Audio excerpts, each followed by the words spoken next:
Before smartphones, digital alarms, or even the classic bedside clock, there were actual people whose full-time job was to wake you up.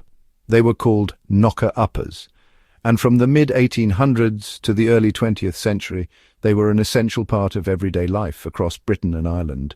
These human alarm clocks roamed the streets in the early hours, well before sunrise, armed with tools of the trade, long bamboo poles, canes, or even pea-shooters.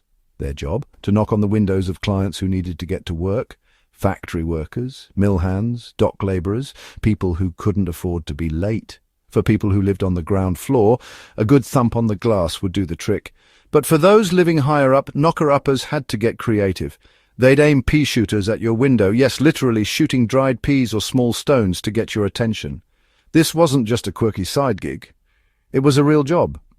Some knocker-uppers worked independently and charged small fees per week. Others were hired directly by factories, mills and shipyards to make sure entire shifts of workers showed up on time. If you didn't hear your knock, you didn't get paid, or you might get fired. One of the most well-known knocker-uppers was Mary Smith from East London. She used a pea-shooter to tap on her clients' windows and was so well known that she even became a bit of a local celebrity. Her daughter followed in her footsteps, making it a family trade.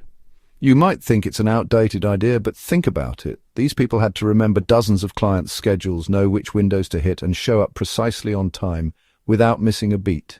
That's serious pressure for a job most people have never even heard of. Eventually, alarm clocks became cheap and reliable, and the job of knocker-upper faded away. But for decades, they were the reason factories opened, trains left on time, and society kept ticking.